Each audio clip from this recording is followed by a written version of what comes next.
Good afternoon. In the last 2-3 classes, we were trying to analyze what is the frequency response of a common source amplifier. Ideally speaking, the complete frequency response of a common source amplifier looks something like this, where in a range of frequencies ranging from FL to FH, we had almost constant and highest gain, which we called it as the mid band. So in the mid band region of frequencies, the gain was highest and almost constant. And in this region, we would assume all capacitors to act like short circuits, right? And all DC sources would be replaced with short circuits when we do the AC operation. And then we analyze the high frequency region of operation, and in high frequency region of operation we said the gain reduces like this, and the reason for gain to reduce is the device capacitances. So additional capacitances come into effect in the MOSFET device, like the gate source capacitance CGD and the gate to drain capacitance CGD. So CGS and CGD come into picture, gate source and gate to drain capacitances. And because of this, we showed that this gain would reduce. And the point at which the gain becomes midband gain by root 2. So if the midband gain is AM, the point at which the gain becomes midband gain by root 2 is called the upper cutoff frequency or the higher cutoff frequency.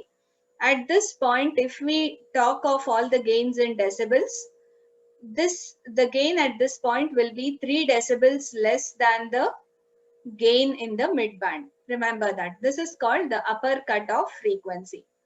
So till this point, the amplifier could be used as per its design. Below that, the amplifier is not preferred to be useful. Similarly, just like how we did this analysis, we have to analyze the behavior of the amplifier in the low frequency region. So this is your low frequency response. I have to analyze why the amplifier will show a decrease in gain in the low frequencies. Just like how we analyzed why amplifier shows a decrease in gain at high frequencies, and mathematically also we proved this. Similar to this, the reason for decrease in gain at low frequencies are the coupling and bypass capacitors. So we have 3 of them, 2 coupling capacitors and 1 bypass capacitor. Let us try to see the effect of these 3 capacitors on the frequency response or on the gain of an amplifier.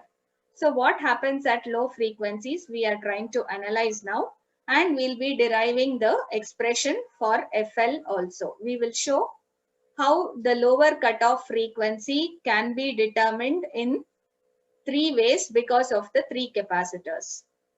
Okay. So please understand this. We are considering a discrete circuit common source amplifier using 2 coupling capacitors here. CC1, the input coupling capacitor, CC2, the output coupling capacitor, and CS, the source bypass capacitance. I told you we can either have a biasing current source at this point, or you can have a bypass capacitance. Okay, so either you can have this current source or you can have a source resistance. Whatever you have in the source junction, you are going to bypass it with a capacitor. Just excuse me for 1 minute.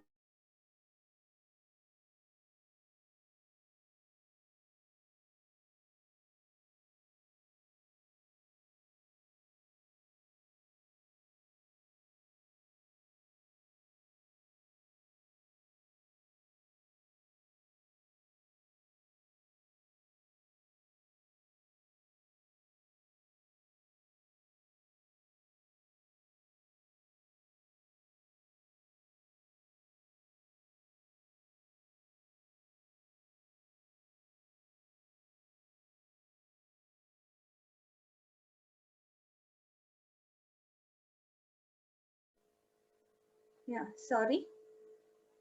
So this is the amplifier circuit. I hope you have written down the discrete amplifier. This bypass capacitance is always used to prevent negative feedback because of any element like a source resistance or a current source in this source region.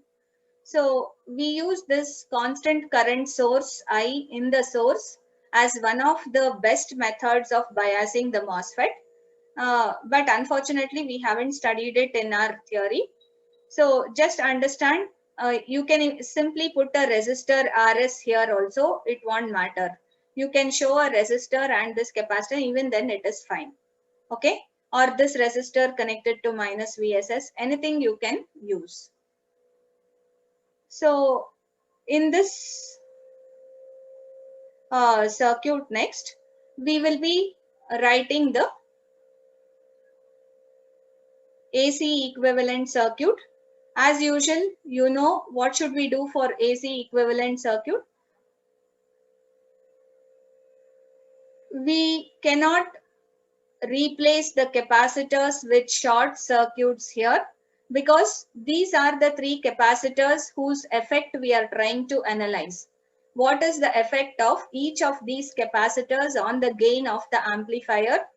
How it will affect the gain of the amplifier or why it reduces the gain we are trying to analyze. So, and remember at low frequencies, what happens to the capacitive reactance? Xc, which is given as 1 by 2 pi Fc. When F is less, Xc will be high. Yes or no? The reactance offered by the capacitance will be higher when we are operating at low frequencies. So, you cannot consider these capacitors as acting like short circuits whenever you are working at low frequencies. All these capacitors will have some reactance and their effect should have to be considered on the behavior of the circuit. Is that clear? That's why we cannot bypass or we cannot replace all these three capacitors with short circuits whenever you are working at low frequencies. Please remember that. So at low frequencies, the capacitive reactance will be significantly high, because of which all these capacitors should be retained in the circuit. But any DC signal source will be replaced with a short circuit. You have VDD here, so we have replaced it with a short circuit. This end is grounded. DC current source I will be replaced with an open circuit. You see, this current source is replaced with an open circuit, and this voltage source VSS will be replaced with a short. So this doesn't matter because there's always an open circuit here and then grounded, then there's no connection. So effectively from the source terminal, I just have the capacitance CS connected to ground. From the drain terminal, we have one resistance RD connected to the ground, and then this coupling capacitor CC2 connected to this resistance RL, as you can see. And the output voltage is measured at the drain. And on the input side, we have the bias resistance RG, the voltage across which we are calling it as VG, and the coupling capacitance CC1 and the signal generator with voltage Vsig and internal resistance of the signal generator Rsig. So this is our AC equivalent circuit. Okay. In this AC equivalent circuit, please see that all the three capacitors in the circuit are not shorted, for the simple reason that we are operating at low frequencies, and at low frequencies the capacitive reactance will be significantly high. Okay, remember that. And here we have to do the small signal analysis, and we have to effectively find what is the gain V0 by Vsig. So the gain of the circuit V0 by Vsig should be determined. What we will do is, since there are three capacitors in the circuit, we will consider one by one. We'll use superposition theorem, where we'll consider only one capacitor to exist at a time and the other two capacitors are not present. Okay. and we'll try to find how this capacitance will affect the gain. Then we will consider the next capacitance Cs. These two are not existing, Cc1 and Cc2. We'll find its effect on the gain. And finally, the capacitor Cc2 only is present, the other two are absent, and its effect on the gain. And then we will combine all the three or add all the three to find the total effect on the gain by all these three capacitors being present simultaneously. That is your superposition theorem. One by one you are going to consider and find the effect. That's how it will simplify our analysis. Okay.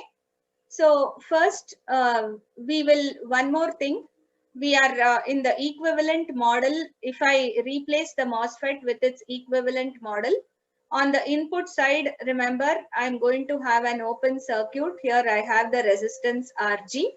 And on the output side, I'm just going to consider the dependent current source GM-VGS between the drain and the source. And from the source terminal to ground, if I'm going to make use of the T model, do you remember the T model? What is the resistance included? Let me write the T model and show it to you. So in the T model of the MOSFET, I'll have this current source I or ID, whatever you want to call, between the drain and the source. And this point is directly connected as the gate. And from this point to ground, I will have an impedance 1 by GM. From source, let's say, this point is not the source. We call this point as X, GM into VGS or whatever you want to call, or just call it I, any of the things you can call, either this or ID, any names you can give. And from this point, this is your gate X. From here to source, this is your source. You have an impedance 1 by GM. And what is happening to the source here in this AC equivalent circuit? The source is not grounded directly, but there is a capacitance connected between the source and the ground. So here I have this capacitance CS connected between the source and the ground. This is the equivalent for the MOSFET. We have considered T equivalent model of the MOSFET. Please understand this. I have used the T equivalent model for the MOSFET, which comprises of a current source and this impedance. The resistance which we have between the drain and the source R0 we are neglecting. We are considering R0 to be very large, infinity. So we are not writing that resistance so that our analysis will be simplified. And once you have this, you bring the other elements from this circuit. The source is connected through the capacitance Cs to the ground, and the gate is connected through a resistance Rg, biasing resistor. Then I have Rsig, I have Cc1, yes or no, and Vsig.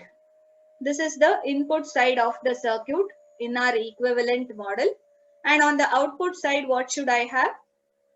You have one resistance Rd between the drain and ground, and Cc2 and RL after that. So here, if you want to extend one resistance Rd, and then we have Cc2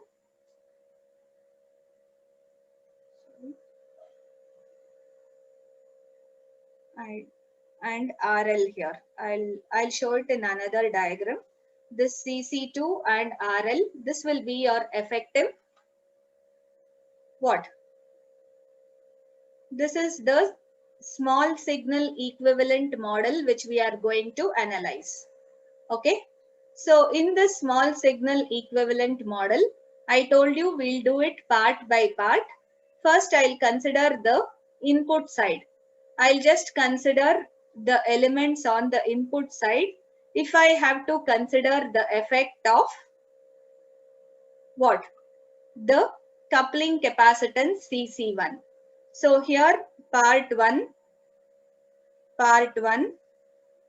let us find the effect of the input coupling capacitance CC1. So to find how this input coupling capacitance CC1 affects the circuit, we know that it will affect the voltage at the gate VG. Okay, so we have the voltage at the gate VG. I am considering only the input side of this equivalent circuit, where I have a signal generator in series with resistance R6, then the coupling capacitance CC1, and then the resistance RG. Okay, so this is the equivalent which we have to analyze. How does this look like? Can you repeat this one, ma'am? How did we got the equivalent circuit?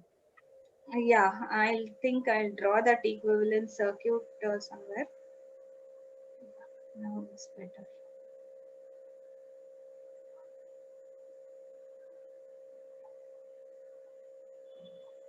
See, to draw the small signal equivalent circuit here, what do we normally do when we have to write the small signal equivalent circuit? I hope you understood how we got the AC equivalent. In this AC equivalent, we are not shorting the capacitors because capacitors have some reactance and they cannot be replaced with short circuits because we are considering only low frequency operation. So we will retain the capacitors as it is, but any DC sources will be replaced with short circuits. And we have one DC source here, VDD, we are replacing it with short circuit. We had one current source here, I, we are replacing that DC current source. It's a DC current source. It was replaced with open circuit. So this would be your AC equivalent model. Now from this, if I have to get the small signal equivalent model, I should first replace this MOSFET with a small signal model. I'll use the T equivalent model for the MOSFET. In the T equivalent model, remember, we are going to have a current source between the drain terminal and a terminal X. And the value of this current source, we can call it as I or ID, the drain current. It depends on the input signal. This X, we are going to short it with the gate because we know that there is no current flowing in the gate terminal. So whatever current comes here will flow downwards towards the source. And from this point to the source, I have an impedance 1 by GM. We have already written this model, so you just have to recall and replace the MOSFET with this T model. So this is my source terminal, okay, and this would be the replacement for the MOSFET. So the MOSFET will be replaced with this.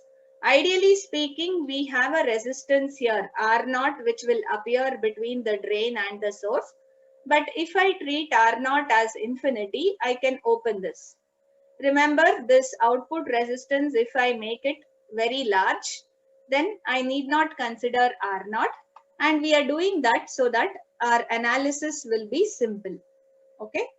So this is just the replacement for the MOSFET. Now I'll have to copy down the other elements from this circuit into this equivalent circuit. First, we will see what is happening at the source terminal. The source terminal, there is a capacitance CS connected from source to ground. So I will connect that capacitance CS between the source terminal and ground. This element has been brought down here. Okay. So this is just the MOSFET equivalent. So whatever I have in the circle here, that is represented with this. The other elements should be brought. So CS is written here, and between gate, this is your gate, between gate and ground, you have the biasing resistance RG, across which we have the voltage VG or VGS, anything you can call. And what else is there here? Vsig, Rsig, Cc1. So you have, let me clean this up.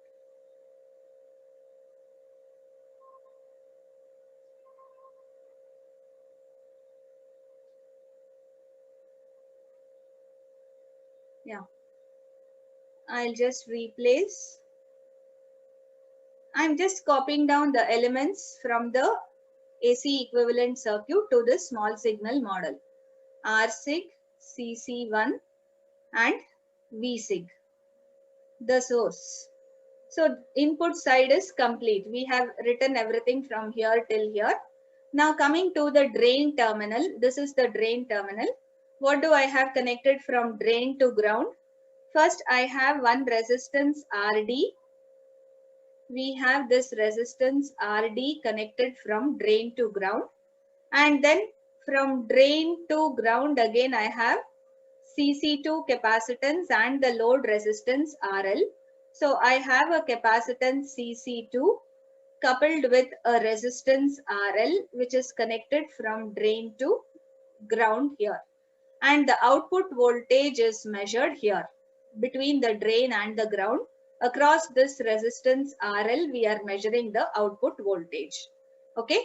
And he has considered the current flowing in this as I0 and the current flowing here as ID. This is current ID we have already considered flowing between the drain and this. So the same current ID flows here. Please remember, because the current coming here is 0. IG, the current coming here is 0. So ID which comes here will flow through this 1 by Gm and also Cs. Okay. Any doubts with this now? This is the small signal equivalent model which we are going to analyze. And when we want to analyze this, I told you we are going to use superposition theorem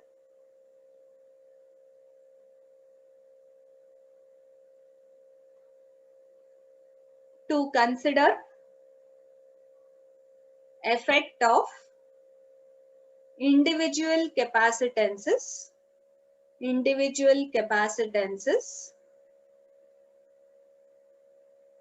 on the amplifier. So how each capacitance affects the amplifier, we will consider one by one. And first we are going to consider the effect of the coupling capacitance CC1. So we are going to find the effect of this capacitance CC1.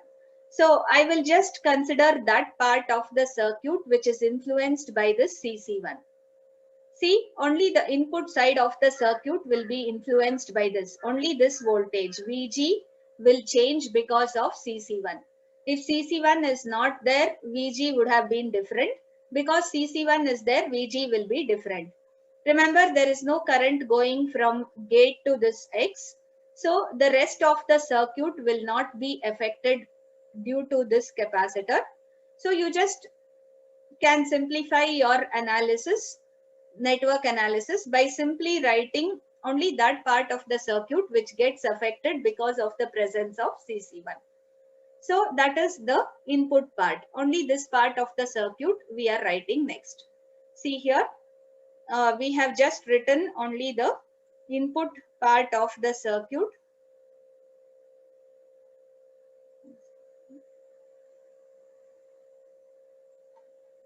I'm not able to move this.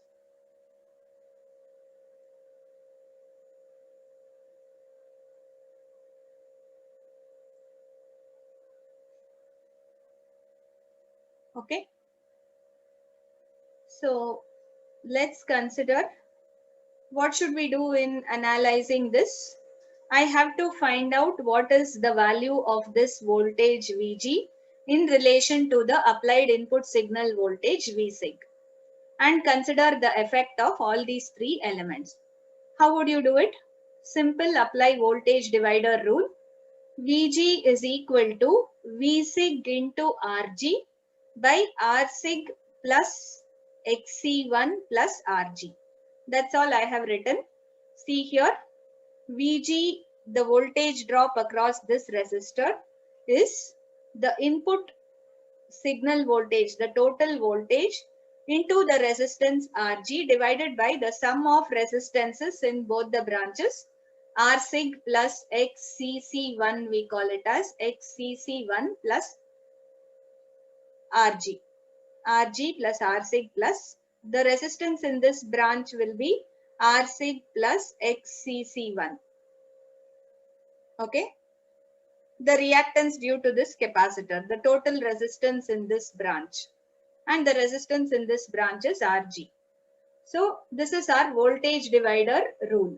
Using voltage divider rule, we have obtained this voltage Vg. Now all I want to do is I want to replace XCC1 with the equivalent value. You say we know that XCC1 can be written as 1 by SCC1. So we know the reactance of a capacitor can be determined as 1 by S times the value of the capacitance. So I have just replaced this XCC1 here with 1 by SCC1. Is that clear? Nothing else is changed. Next, what we'll do, I want to bring it to a proper form. So I will divide both numerator and denominator with this XCC1. So divide numerator and denominator with XCC1. What you will get? Rg divided by XCC1, and Rg plus R sig I'll write together because these two are just resistances. So Rg plus R sig divided by XCC1. Okay. Plus XCC1 divided by XCC1, it will be 1. So I have just, before this itself, we can do this. From this step, directly you do. Divide this with XCC1, then I will replace. After dividing, replace XCC1 and then replace XCC1 with 1 by SCC1. That's what we have done. After, what is XCC1? It will be 1 by SCC1. So if I replace it, the numerator becomes Rg divided by 1 by SCC1. So what will this turn out to be? It will become SCC1 into Rg. And in the denominator, I have Rg plus R sig divided by XCC1. That will be Rg plus R sig divided by 1 by SCC1. If you put 1 by SCC1 here, I'll have SCC1 into Rg plus R sig plus 1. Okay. Any doubts with this? All what we are doing is simplification. Now, I'll try to write it in the form Vg is equal to V sig into, let's say, if I want to divide both numerator and in the next step, divide numerator and denominator with CC1 into Rg. Let me do one more thing.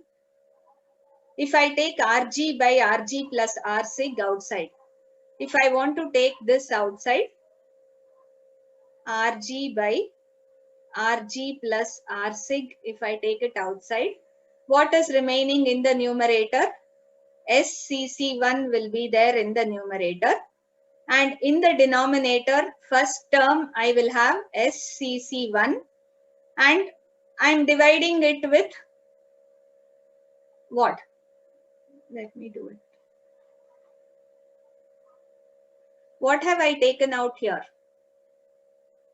See, I have taken out the value Rg plus R sig from the denominator. That means this term will go out from the first part of the equation. So only SCC1 remains, and in the second part of the equation, I don't have Rg plus Rsig. So I have to consider 1 by Rg plus Rsig. Are you following this? We are only doing mathematical manipulations. If you still have doubts, you can just go one more step further here. What can you write here? You write it as V sig into Rg into SCC1 here, and you divide the numerator with Rg plus Rsig, and similarly you divide the denominator also with Rg plus Rsig. I think these manipulations shouldn't be very difficult. You should be. I am dividing the numerator and denominator with Rg plus Rsig. That's all. And in the denominator, I have split the two terms. See, what we have done is divide numerator and denominator with Rg plus Rsig. That's all we have done. So what do you get here? You get one term Rg by Rg plus Rsig, which I can take out from the numerator. And in the denominator, this term will become 1 and this will remain. That's all I have written. You see, V sig into Rg by Rg plus Rsig, this term, right? And what is left in the numerator? SCC1. And in the denominator, what is left? First term is SCC1 plus the second term is 1 by Rg plus Rsig. Okay. So this is how you get the equation. And in the last step, let me again divide both numerator and denominator with CC1. So in this equation, I'll divide numerator and denominator with CC1. What will I get? Vg is equal to, this part remains the same, V sig into Rg by Rg plus Rsig. When I divide the numerator with CC1, only S remains. And when I divide the denominator with CC1, in the first term S remains.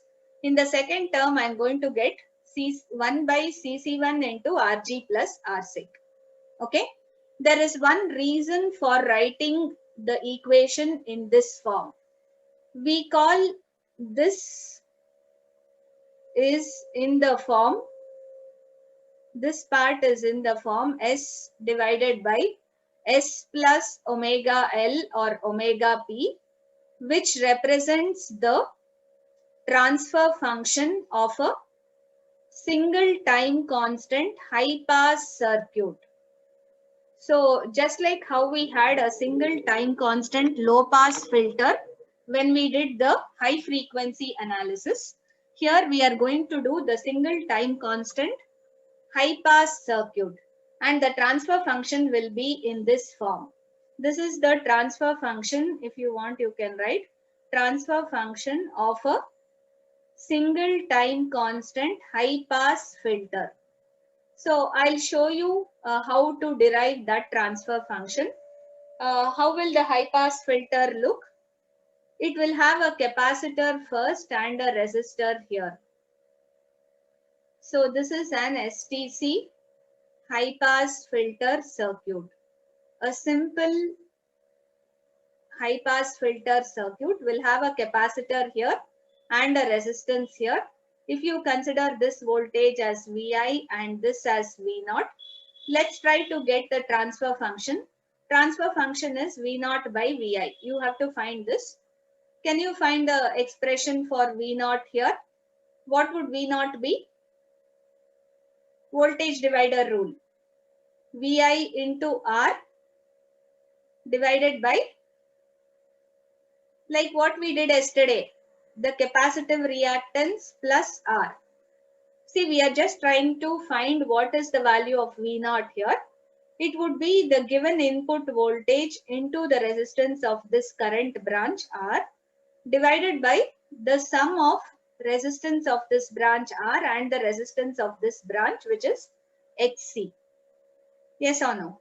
So if I simplify this, say if you want V naught by Vi, I can write R by Xc plus R, and if I divide both numerator and denominator with Xc, numerator and denominator with Xc, what will I get?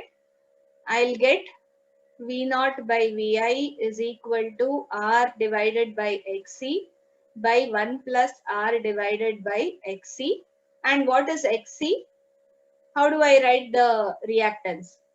In terms of Laplace parameter, we know Xc is 1 by Sc. Substitute that. What do you get? V naught by Vi will be R by 1 by Sc, 1 plus R divided by 1 by Sc. What will this be? SRC 1 by SRC. Correct? So I will have this value as, because this R by 1 by Sc will be SCR or SRC. In this, if I again divide numerator and denominator with, just like what we had done in this circuit, divide numerator and denominator with RC, what will I get? You will get V naught by Vi as S divided by 1 by RC plus S, or S divided by, I'll call this as omega P, where omega P, this is called the pole frequency. That's why we are denoting it as P. The pole frequency is nothing but 1 by RC. We can also name this as the low pass, the lower cutoff frequency omega L. Usually we don't call it as omega L because in the later stage we will have three different values, omega L1, L2, L3, because of three different capacitors. So for now we'll simply call it as pole frequency, or if you want to find, instead of angular frequency, if you just want to find Fp, it will be 1 by 2 pi Rc, because omega P is 2 pi Fp. Yes or no? We know angular frequency is 2 pi into Fp. Therefore, Fp can be given like this. So, can you see the similarity of this equation with Fh? In the last class, we were finding Fh. Here, we are actually finding Fl, the lower cutoff frequency. If you want, you just keep it in mind. It is this frequency which we are trying to find here, the lower cutoff frequency, that is given by a high pass circuit. What is a high pass circuit? The high pass circuit or a high pass filter is such a circuit which passes the input to output at high frequencies but attenuates or reduces. Attenuation means reduction of the signal at low frequencies. So here when we are doing low frequency analysis, see this whole thing is low frequency analysis. At low frequencies, you see the signal is getting reduced, and that is the property of a high pass filter. High pass filter should pass the signal at high frequencies and at low frequencies. Therefore, please remember a single time constant, we call it as STC, means single time constant. Anyway, what is the meaning of that time constant? RC represents, R into C represents a unit of time. Do you know what is the unit for R into C? The unit for resistance into capacitance will be in seconds. Yes or no? So whenever I have the product R into C, it is called the time constant of the circuit. R into C product is always known as time constant of the circuit. And whenever I have single R into C, not R square C square, but just RC, we call it as single time constant. circuit, STC. This STC here stands for single time constant. That is when I have a single RC. And where do I have that RC? I have that RC in the expression to determine the lower cutoff frequency or the pole frequency. So RC time constant is part of the expression. You see, omega p or the pole frequency is given as 1 by RC, which is nothing but time constant. Hence, this circuit is called single time constant. And because of the position of C and R, this is a high pass filter. You see, we know capacitive reactance is large at low frequencies. That's why the input signal gets divided between the capacitor and resistor at low frequencies. As the frequency increases, the capacitive reactance becomes lesser and lesser. As F increases, Xc decreases. Please remember this. The capacitive reactance is always inversely proportional to F. Yes or no? Xc is 1 by 2 pi Fc. So whenever F is higher, Xc reduces.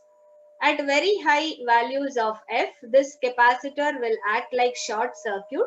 So whatever input you have connected will pass on to the output. That's why this is called a high pass filter. Why this circuit passes the signal at high frequencies? Because of this behavior of the capacitor. The capacitor will offer less and less reactance as the frequency increases. At very high frequencies, this capacitor can be replaced with a short circuit, meaning all the applied input voltage will appear across this resistor as the output.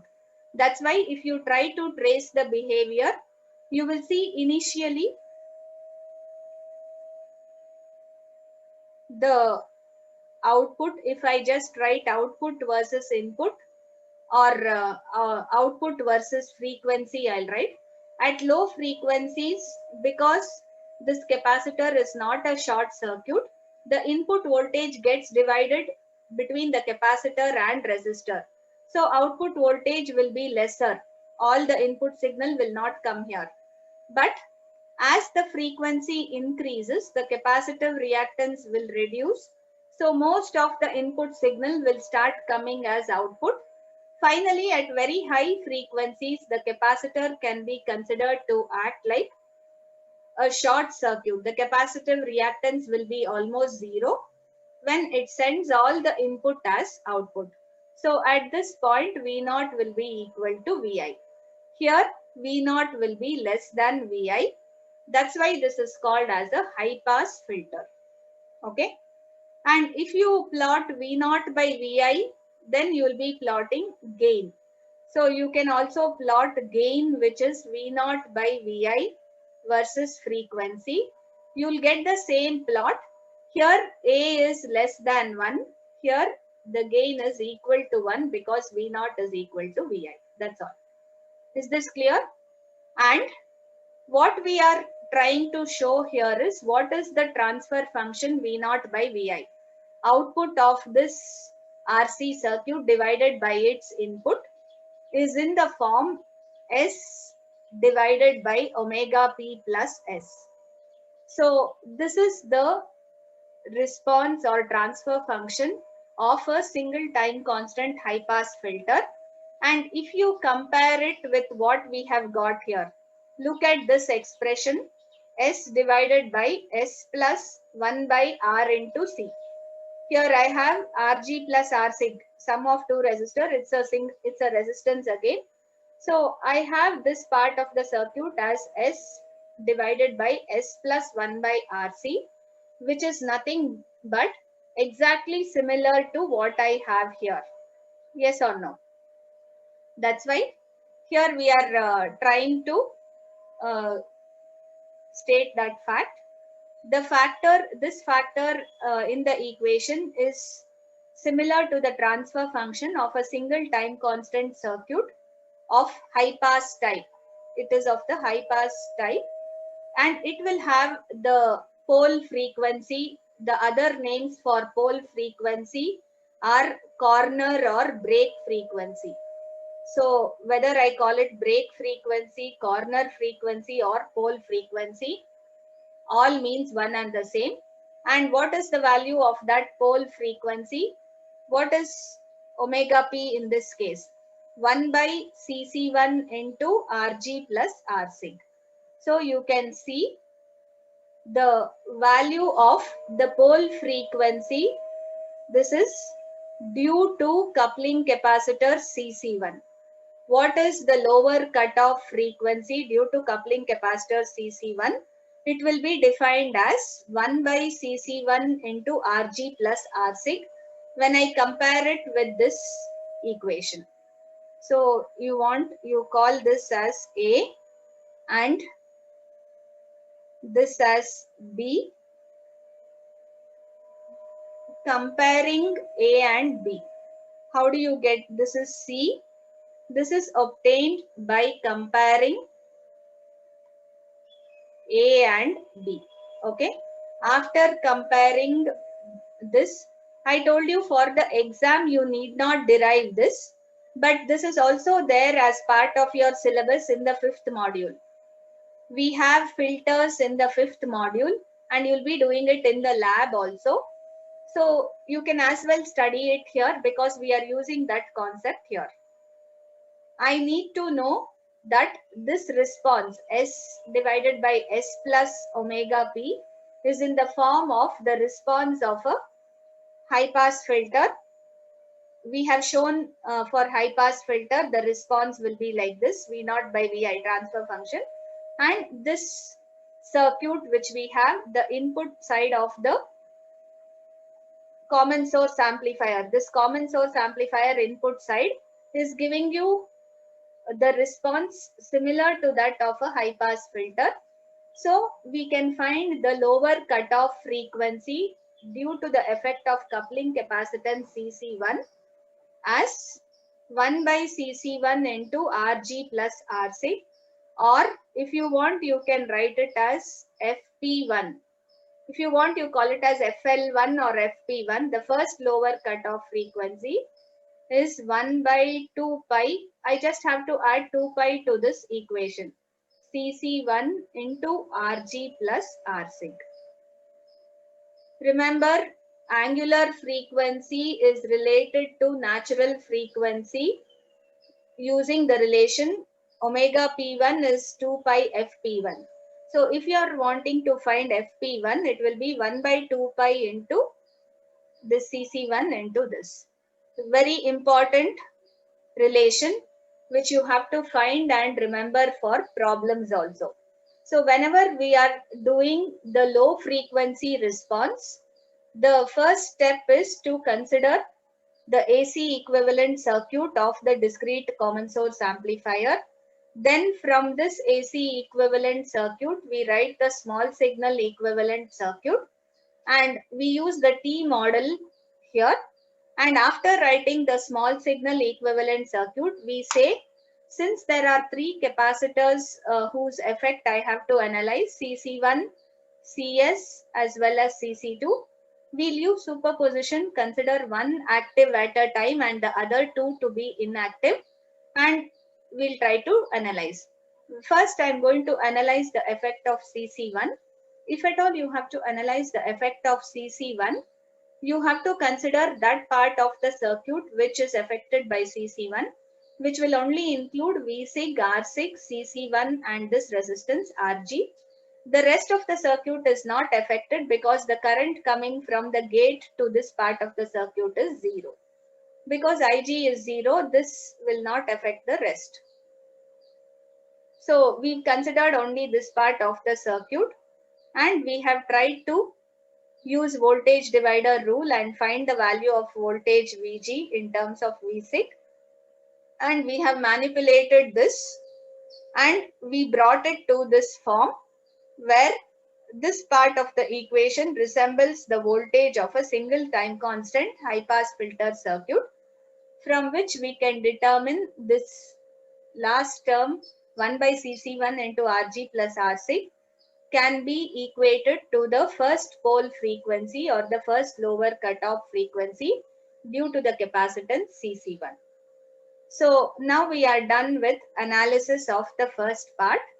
Next, let's consider to find the effect of the bypass capacitance Cs. So next, let's move on to find the effect of this bypass capacitance Cs in this circuit. So what are the things affected by Cs? I am considering the complete circuit as it is. And here I have shown RD here itself, and the current source ID is here. You can show it as a current source or just a current, it doesn't matter. This part is grounded. It's same as this. Whatever we have written here,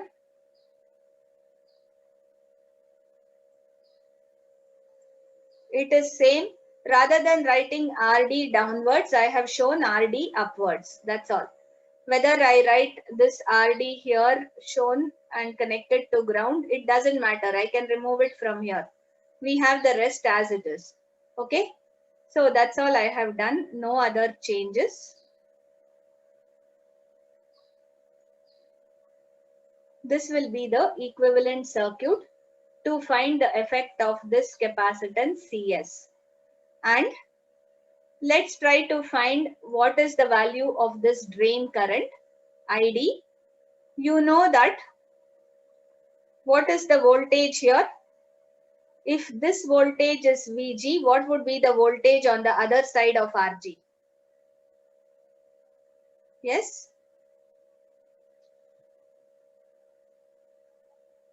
See, if it is Vg on this side, won't it be the same on this side also? I don't have anything else in between. Whether I write Vg from here to here or whether I write it from here to here, it's one and the same. So I can consider the drop from here to here is Vg. I want to find the value of the current ID flowing in this branch. How do you find the value of ID? As usual, the value of current ID will be the voltage across that branch divided by the resistance in that branch. What is the resistance I have? The first resistance is 1 by Gm and the second resistance is the capacitive reactance XCS. So this capacitor in series with this resistance will be 1 by Gm plus XCS will be the total resistance in this branch. Resistance, or let me call it as impedance, because part of it is reactance, part of it is conductance. So we'll just call the total impedance in this branch is given as sum of this resistance 1 by Gm plus the reactance of the capacitor XCS. How will I represent the capacitive reactance? We know that XCS is given as 1 by S into the capacitor. In terms of the Laplacian parameter S, capacitive reactance, and we know S is equal to J omega. Please remember all these relations. The Laplacian parameter S is always equal to J omega, where omega represents the angular frequency, which is 2 pi times the natural frequency. All this you should remember. So I can simply write a capacitive reactance as 1 by S into C. So I have substituted that here. ID is Vg divided by 1 by Gm plus 1 by SCS. All you have to do is simplify this and bring it to a standard form of a what? High pass filter transfer function, S by S plus omega p. Bring it to that form. All what I have to do is I have to multiply. I'll take SCS as common factor here. So this will become in the denominator SCS plus GM, and this SCS into GM will pass on to the numerator. SCS into GM has passed on to the numerator. So what would happen to this value? In the end, what I'm trying to do, I'll keep this S because I want it to represent the transfer function, but I don't want this in the form SCS. So I'll divide numerator and denominator with CS. Divide numerator and denominator with CS. in this equation, what do you get? ID is equal to S, and SCS by CS, I'll get it as S. This will be GM by CS. I'm dividing both with CS. And here the numerator should be divided with CS. The numerator has S into VG into GM into CS. If I divide the numerator with CS, this CS cancels. So what is left is only so much. This gives you the expression for the current in this branch ID. Okay. And now what can I say?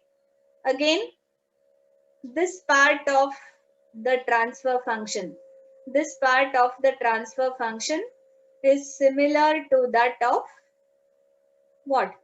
A single time constant high pass circuit. What is the transfer function of a single time constant high pass circuit? It is in the form S divided by S plus omega p. Therefore, I'll say the omega p due to the second capacitance, that is CS, omega p2, the second pole frequency, can be given as S by S plus, what is the value of the second pole frequency comparing this and this? This would be the value of the second pole frequency, GM by CS. So if I compare this part of the equation with this, you can clearly see the second pole frequency can be determined as GM by CS, which represents the effect of the bypass capacitance in the circuit. Please remember, write a note. This capacitance CS has the most significant effect in determining the lower cutoff frequency of a amplifier. So whenever I have to find the lower cutoff frequency, this capacitance CS will have the highest or the most significant effect. Okay. The other capacitances CC1 will cause the lower cutoff frequency to be FP1. CS will cause the lower cutoff frequency to be FP2. What can I write FP2 as? 1 by 2 pi into GM by CS. See, I just have to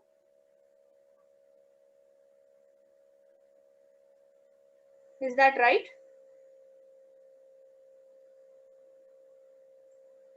Are you people sleeping? Where should I have GM by CS?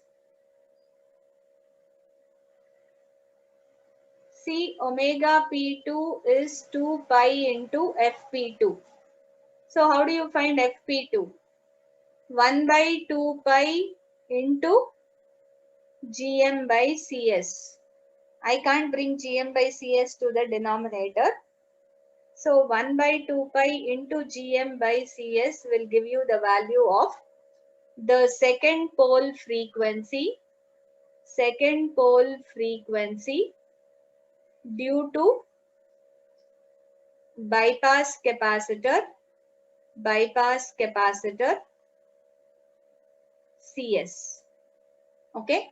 So please remember, this is the second pole frequency and we have found the effect. Last is we should find the effect of CC2, the third coupling capacitor or the second coupling capacitor. I think we will do it in tomorrow's class.